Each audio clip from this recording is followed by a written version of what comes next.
Cleveland. Welcome into Pistons Live, everybody. I'm Natalie Kerwin.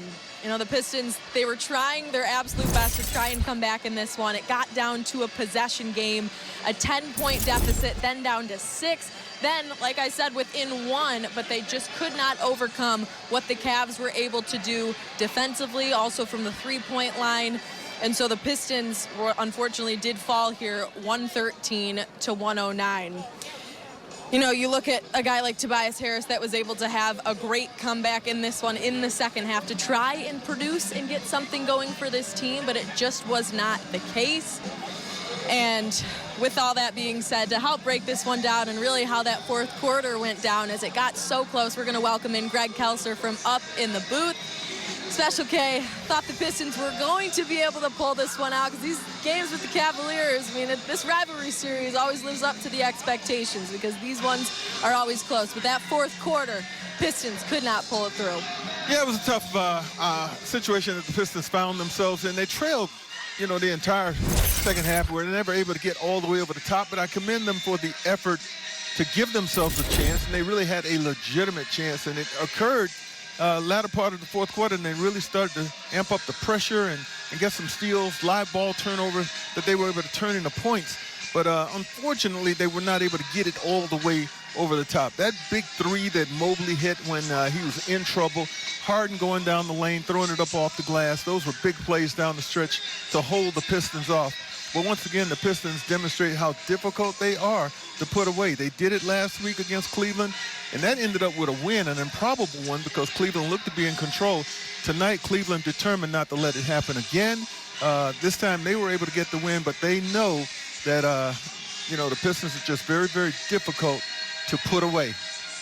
You talk about being tough to put away. They outscored the Cavs 29-24 in that fourth quarter, so they weren't trying to go away without trying to answer back.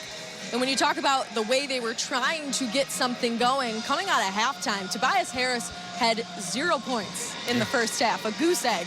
Then comes in the second half and has a great third quarter, finishes with 19 points, so we'll say he's our Curado player of the game.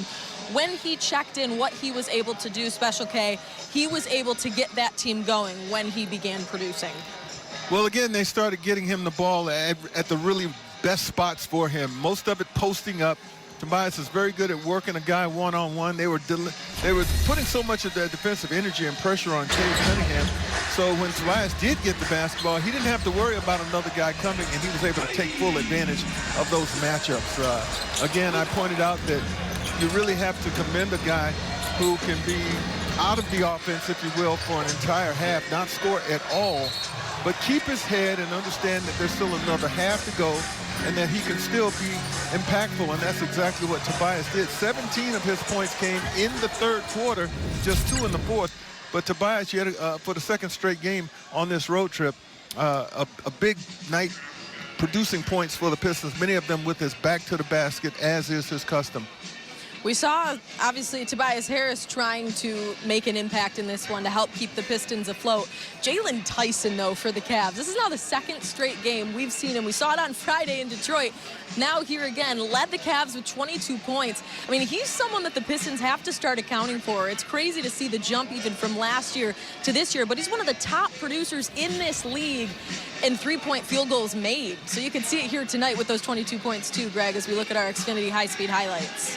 Yeah, he's a 46% three-point shooter. So he's going to continue to get great looks and great opportunities, especially when Donovan Mitchell comes back. And you're going to be worried about Mitchell, and you're going to be worried about Harden, and you'll be worried about Mobley. And he's going to be able to slip in there and do what he did tonight, hurt teams if he can get the three-point shot going.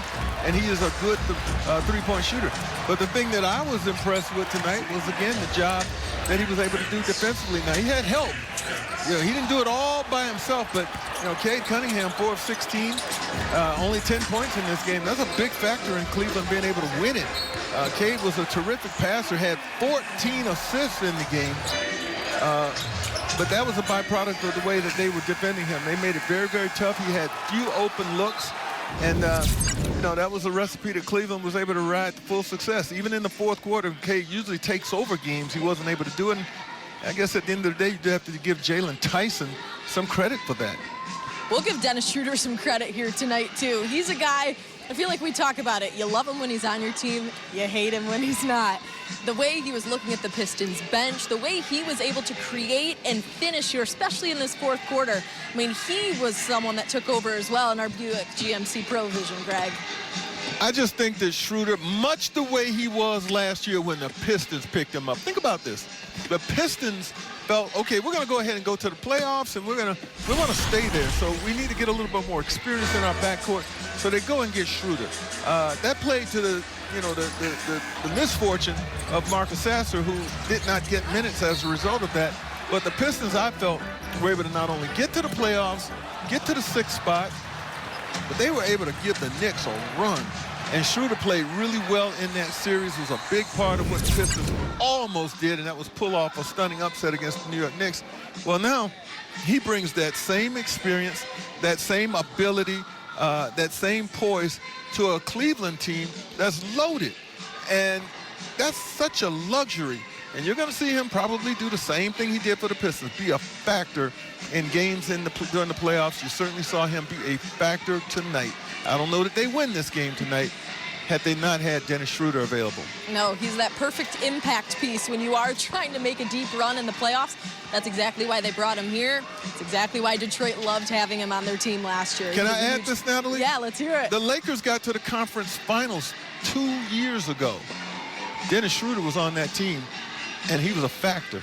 Well, look at the common denominator in this, guys. Dennis Schroeder, he is that kind of player that can make all the difference for your group. With that veteran experience, that doesn't go unsaid. I mean, that is really valuable when it comes to your team. So Dennis Schroeder, an impact player here tonight for the Cavs. Jalen, Tyson, all of the above. So we're going to go to J.B. Bickerstaff now, who coached here in Cleveland for quite some time as his Pistons fall 113-109 to the Cavs. We'll hear from him now. JB, until the end of the game, it just seemed like the team wasn't able to get into the usual defensive rhythm as far as forcing turnovers, getting out in transition. Just where did you see the team fall short? Again, I'm frustrated in the effort level, the attention to detail that we played on that end of the floor. The times and opportunities where we did do the right thing, we did get stops, and then we let people outwork us to come up with offensive rebounds. We can't afford to not play at maximum effort. That's been our superpower all year long. And tonight I felt like there were times where we were outworked. And if we're outworked, this isn't going to be the results that we want. Along that same line, what would you contribute another slow start for you guys tonight? Again, I mean, it's, excuse me, like our mindset has to be, we're running around with our hair on fire defensively. And that's what it comes down to for us, is like we have to be the team that's not smoothing its way into the game. We've got to find a way to be the team that comes out swinging and kicking. Again, the quarter, we ended up winning the first quarter. But, defensively, there's so much more for us to be had. And regardless of what's happening on the offensive end of the floor, like if we're not defending, we're not rebounding, we're not attacking the paint, then we're not playing Pistons basketball. And against a quality opponent like this, if you don't play to your identity for 48 minutes, you're not going to be able to win games. And again, it was a close enough game, but still, if we're trying to do what we want to do, we got to be better.